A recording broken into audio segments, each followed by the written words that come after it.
बिस्मिल्लाहिर्रहमानिर्रहीम। अस्सलाम वालेकुम students and welcome to my channel easy math.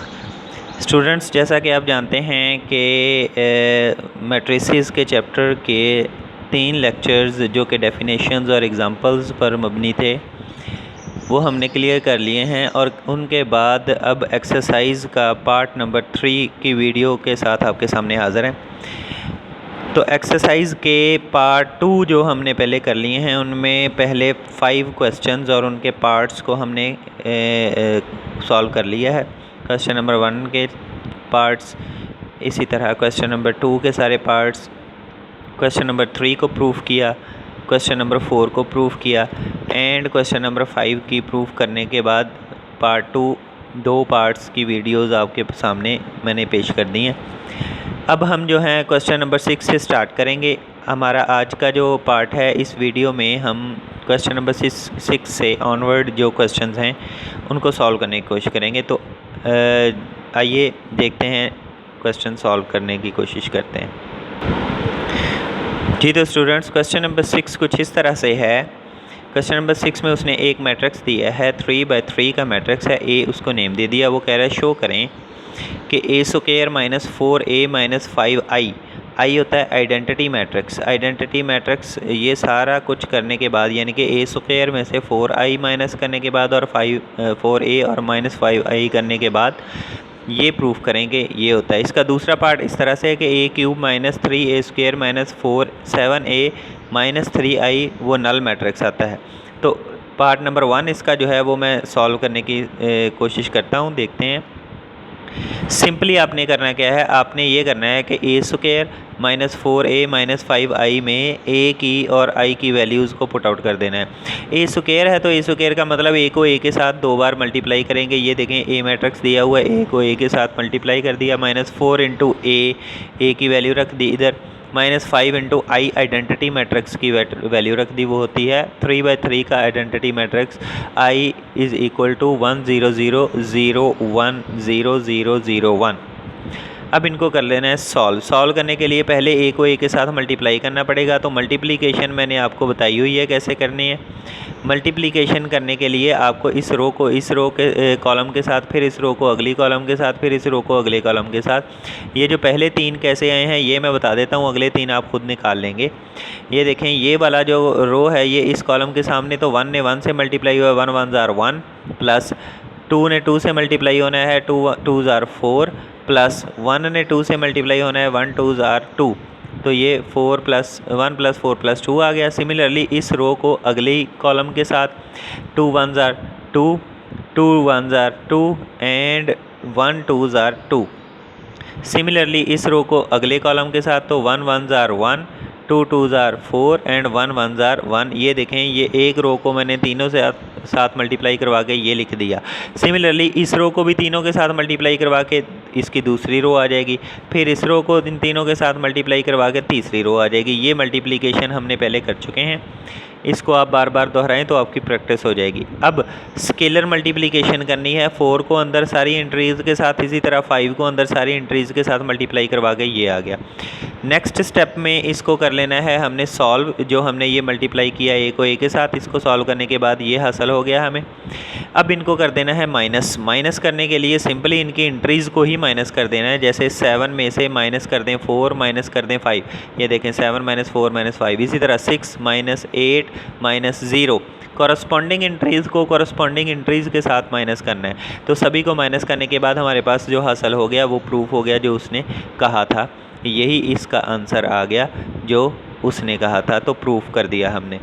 अब इसके जो नेक्स्ट पार्ट है उसमें आपने करना है खुद करना, उसमें क्या है, similarly you can prove that A cube कैसे फाइंड आउट होगा।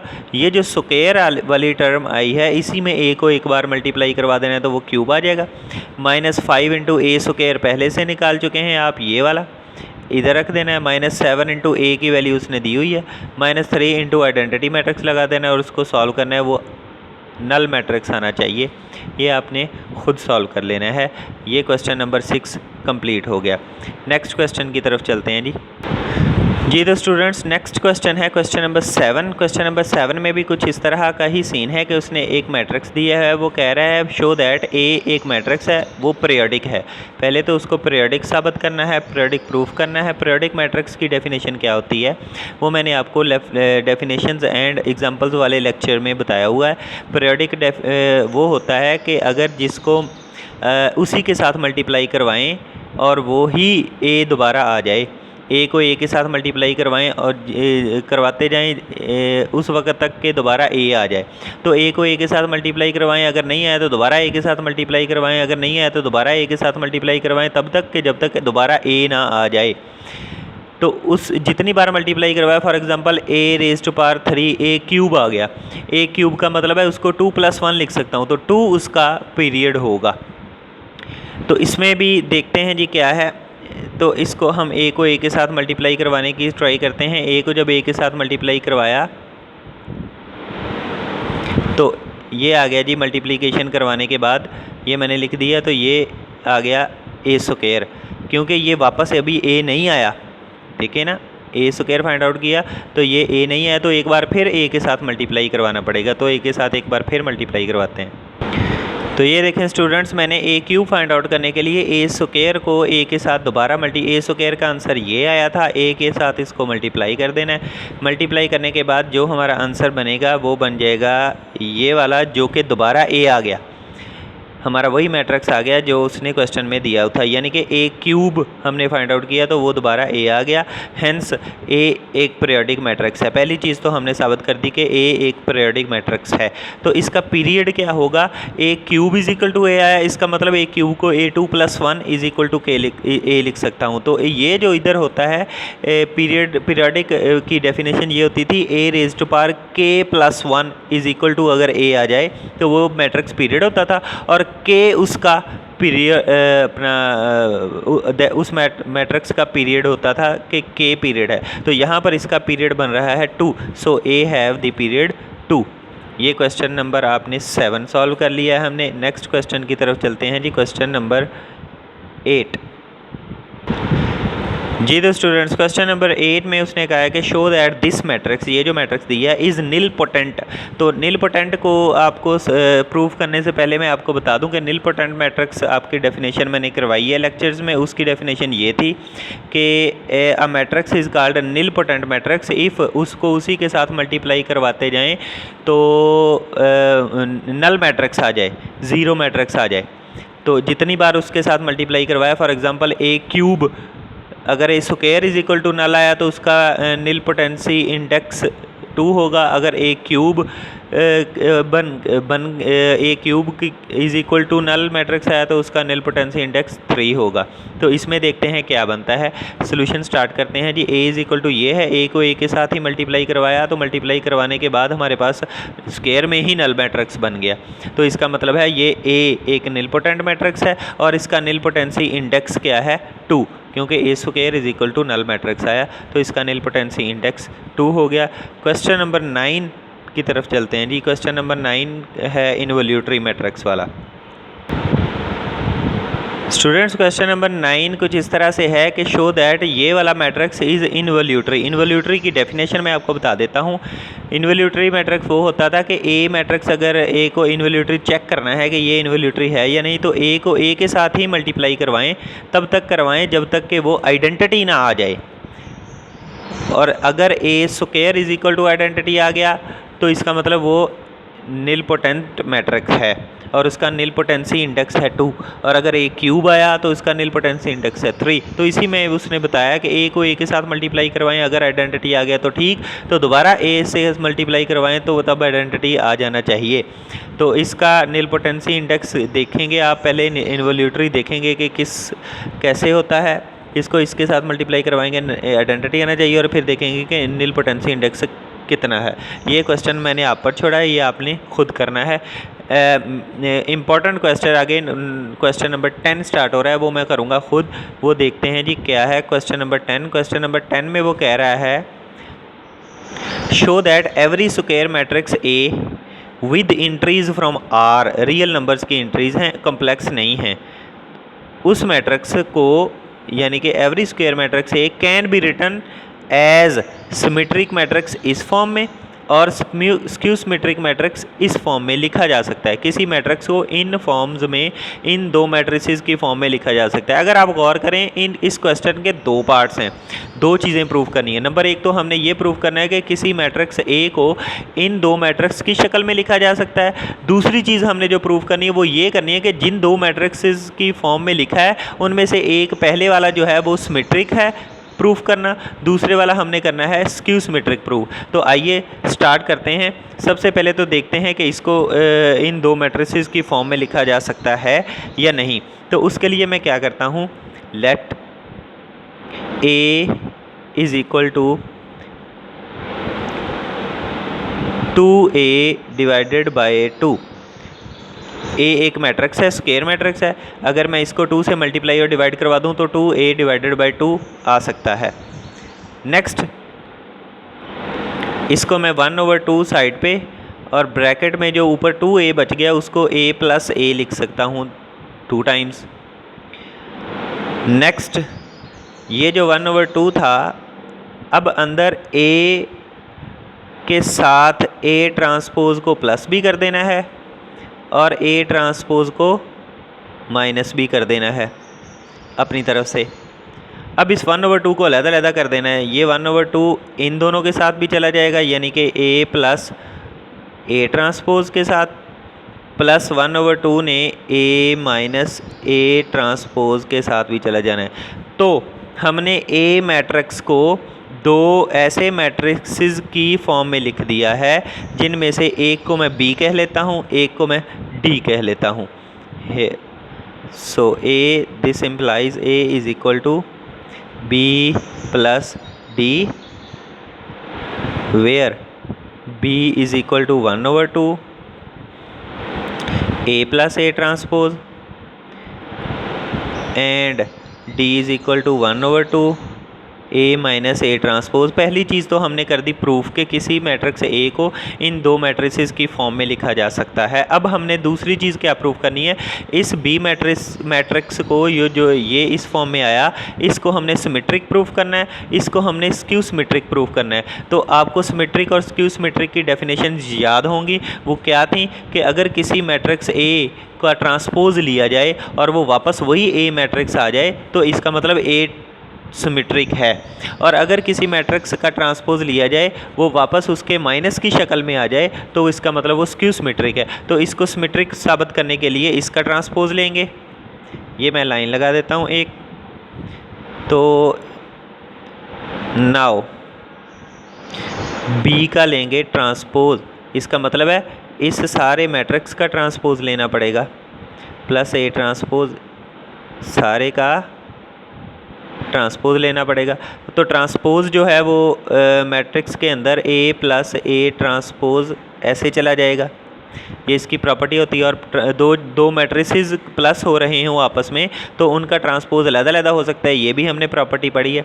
तो ये हो जाएगा A transpose plus A transpose का ट्रांसपोज। क्लियर हो गया। एक और हमने प्रॉपर्टी पढ़ी हुई है कि A के ट्रांसपोज का अगर ट्रांसपोज ले लिया जाए दोबारा तो वो दोबारा A आ जाता है।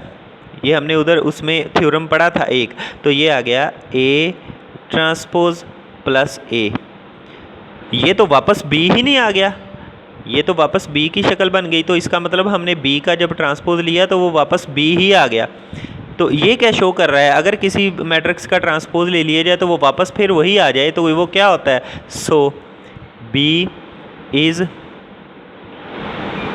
सिमेट्रिक। लें जी, एक चीज़ तो हमने प्रूव कर दी, B को सिमेट्रिक प्रूव कर दिया। अब जो D है उसको स्क्यू सिमेट्रिक प्रूव करना है। तो इसके लिए हमें D का भी ट्रांसपोज लेना पड़ेगा। तो D क्या था, वो ये था, इसका ट्रांसपोज लेंगे तो ये आ जाएगा 1/2 into A minus A transpose, सारे का ट्रांसपोज दोनों तरफ लिया, ट्रांसपोज जो है वो डिस्ट्रीब्यूट हो जाएगा, माइनस A ट्रांसपोज का ट्रांसपोज आ जाएगा। तो ये ट्रांसपोज दोनों A पर चला जाएगा ट्रांसपोज की प्रॉपर्टी के तहत, ट्रांसपोज का ट्रांसपोज।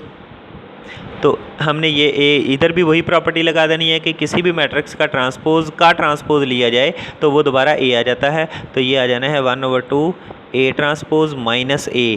अब ये दोबारा डी नहीं आया अभी, क्यों नहीं आया? क्योंकि इसमें से डी हमारे पास क्या था, ए माइनस ए ट्रांसपोज, ये है ए ट्रांसपोज माइनस ए, तो मैं माइनस कॉमन ले लूँ। जब मैंने माइनस कॉमन ली तो ये बन गया ए माइनस ए ट्रांसपोज, ये अब आ गया माइनस डी। तो डी का मैंने ट्रांसपोज लिया, वो माइनस डी के इक्वल आ गया, इसका मतलब डी स्क्यू सिमेट्रिक है।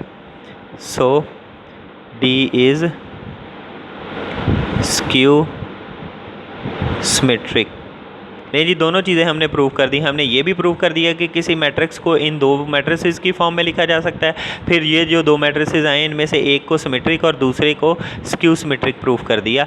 तो ये क्वेश्चन भी आपका क्वेश्चन नंबर 10 सॉल्व हो गया। नेक्स्ट क्वेश्चन की तरफ बढ़ते हैं जी स्टूडेंट्स। नेक्स्ट क्वेश्चन है question number 11। Question number 11 question number 10 की फॉर्म का है, बिल्कुल सेम क्वेश्चंस हैं। उसमें सिमेट्रिक और स्क्यू सिमेट्रिक को आपने यूज़ करना था, इधर आपने करना है हर्मिशियन और स्क्यू हर्मिशियन वाली डेफिनेशन को यूज़ करना है। कुछ इस तरह से है ये क्वेश्चन, बिल्कुल सेम वही चीज़ है। Show that every square matrix A with entries from C. ज़ाहिर सी बात है, जब हम हर्मिशियन की बात कर रहे हैं तो जो मैट्रिसेस की इंट्रीज हैं वो कॉम्प्लेक्स नंबर्स में से, सी में से आएंगी। उधर जो पिछले क्वेश्चन 10 में हमने ए मैट्रिक्स की इंट्रीज रियल में से ली थी, क्योंकि उनकी स्क्यू सिमेट्रिक और सिमेट्रिक की बात हो रही थी।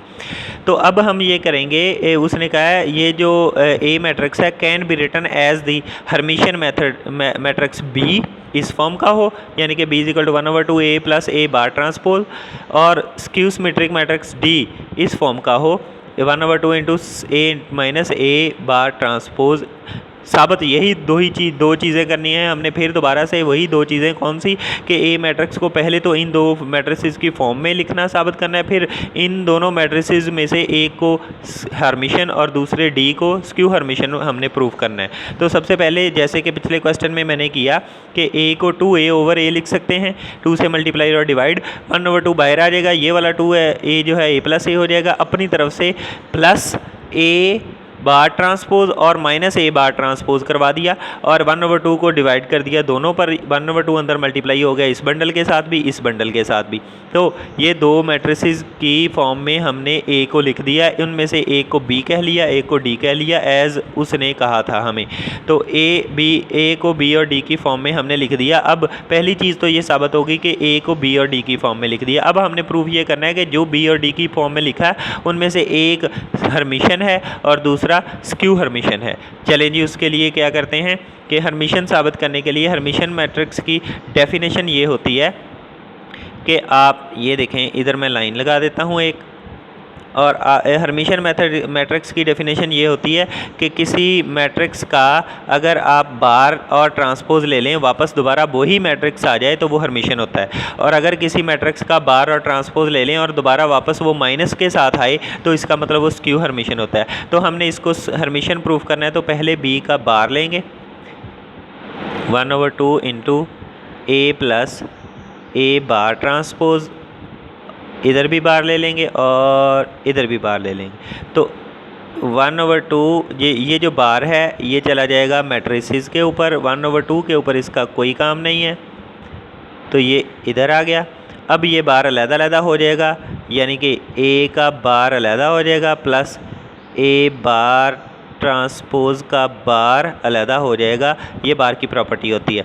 तो 1/2 इंटू ये a बार तो ऐसे ही रहेगा, प्लस इसका हो जाएगा a डबल बार का ट्रांसपोज, क्योंकि ट्रांसपोज के अंदर जा सकता है बार को मैट्रिक्स के अंदर ट्रांसपोज के अंदर पेनिट्रेट कर सकता है, दाखिल हो सकता है। तो आपने एक और प्रॉपर्टी देखी होगी कि अगर किसी कम्प्लेक्स नंबर का मैं कॉन्जुगेट ले लूँ, यानी कि कॉन्जुगेट, बार का मतलब कॉन्जुगेट होता है, अगर किसी कम्प्लेक्स नंबर का एक बार कॉन्जुगेट लूँ और दूसरी बार फिर कॉन्जुगेट ले लूँ तो दोबारा वही कम्प्लेक्स नंबर आ जाता है। तो इसी तरह मैट्रिक्स में होता है।